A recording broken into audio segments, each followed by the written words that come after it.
Hi everyone, my name is Bryan, and for today's video discussion, I chose the Scopes trial.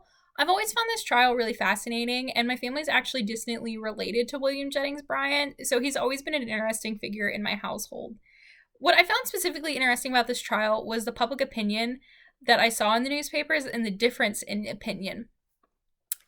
As we know, the trial started on July 10th, 1925, between William Jennings Bryan and Clarence Darrow for the trial of John Scopes and the question of teaching evolution in schools. And so, as I was looking through these different newspapers, one caught my eye from the Baltimore Sun. It was on the difference in opinion in clergy members on the trial. To quote Reverend Dr. J.E. Hicks, he said that evolution was the most intellectually satisfying and faith-inspiring hypothesis of the explanation of things. Evolution that recognizes a purposeful God as present and potent. A lot of modernists believe that the Bible had never claimed to be a scientific textbook and thus should not be treated as such. And so it wasn't really a question if evolution was real or not. The Bible hadn't claimed to be a scientific textbook, and evolution fit just fine into their faith. And so it wasn't even an issue. Now, for figures in the fundamentalist movement like William Jennings Bryan, this question of evolution was a direct attack on their faith and a direct attack on Christianity. I've been in several news headlines that really capture this very strong feeling. One was from the Indianapolis Times, which quoted that Bryan viewed this trial as a duel to the death between evolution and Christianity. There was going to be one standing at the end of this. And another one from the Evening Star, which is based out of Washington, D.C., it read, "The plot to kill off Christianity revealed in trial," Bryan says.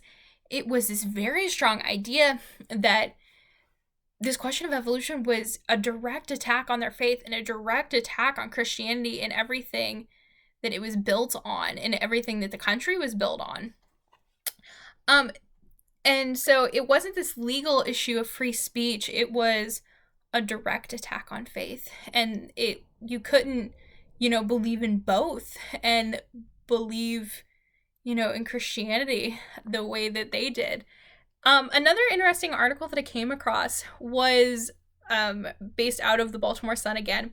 It was entitled "British Unperturbed by U.S. Monkey Case." I found this really intriguing that they were concerned about what England thought of the monkey trial. It was one of the biggest trials here. It was in the news constantly. It was everywhere. It was this big battle between the fundamentalist and modernist movement. It was the trial. And they were underwhelmed by what the British were reporting on it. They didn't think they were talking about it nearly enough. They even described it as unemotional, that it was almost clinical in nature, which I found really funny.